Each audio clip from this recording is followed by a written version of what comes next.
Thai Society, Field Notes, Devipuram, Andhra Pradesh.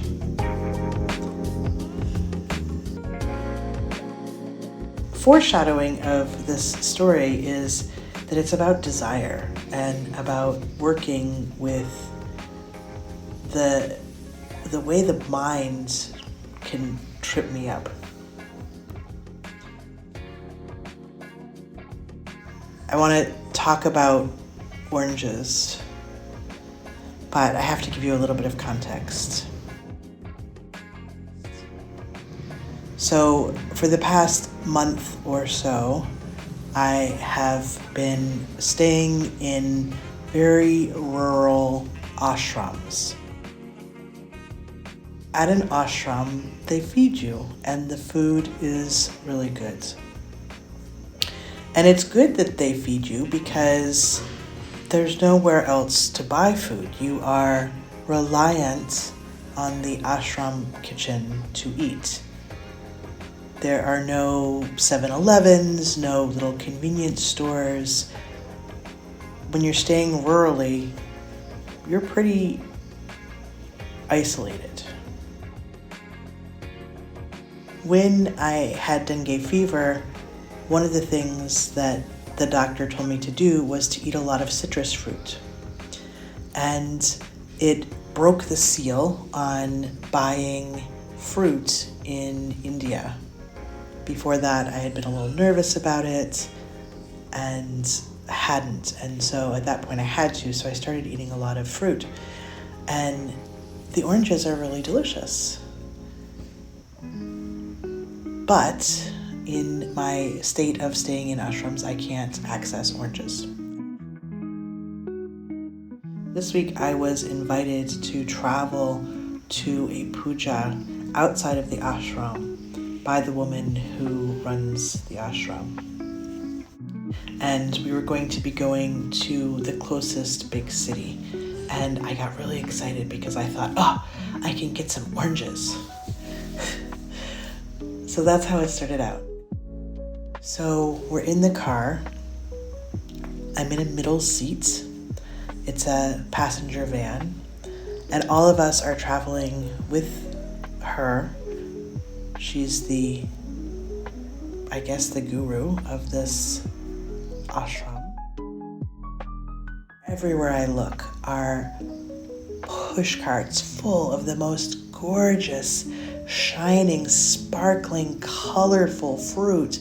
Not just oranges, but apples and bananas and papayas and limes and things, spiky things I don't even know the name of. Like so much fruit, and it's glistening. And I think, okay, there's going to be a moment on this trip where I can buy fruit. I'm so excited. I've never traveled with a guru before. I don't know how it goes, but it is not everybody's adventure. We're going where she says, we're doing what she says, and that does not include stopping at fruit carts. And it doesn't include speaking either in the car. Everyone is very quiet. So I catch on to this idea that I'm not going to be able to buy oranges. And I get obsessed with oranges. Like all I want is oranges, right? I'm freaking out. Like, why have I signed up for this? Why can't I be free to do what I want? Oh my gosh, my mind is going nuts. And mind you, this is just a few hours that I have committed to. It's not like I'm her devotee. There will be oranges in my future. I know this.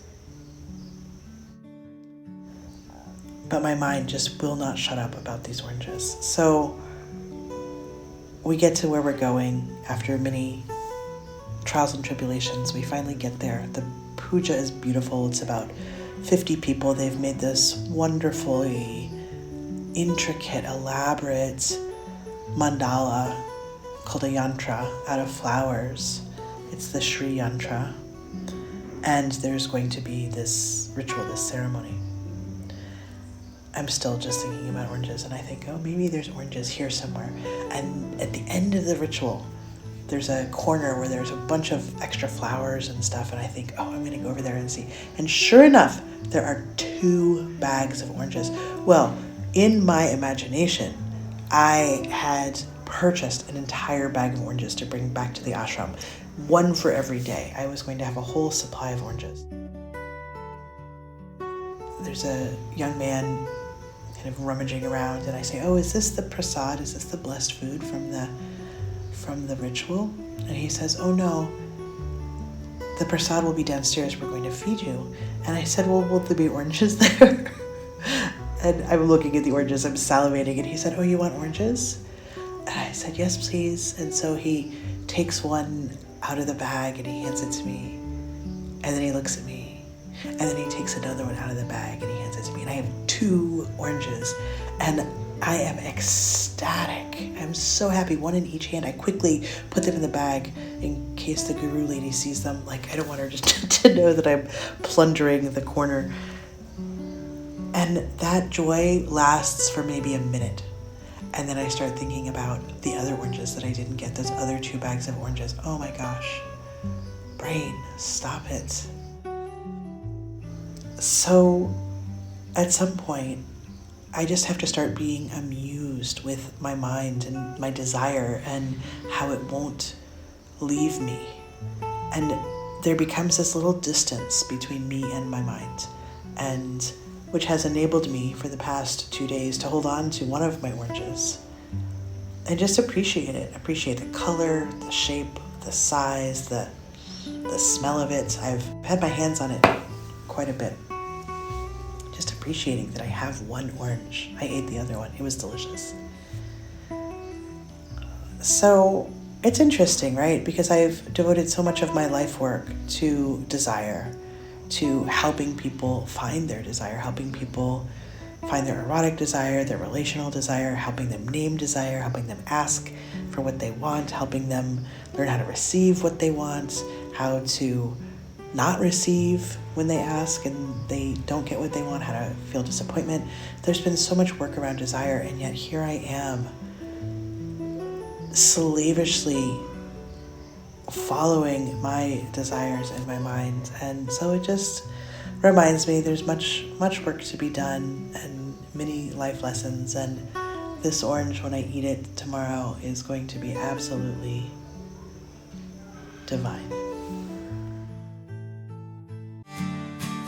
A sip of sweetness makes the world bright. From farm to glass, it's true love. A little bit of nature made just for you.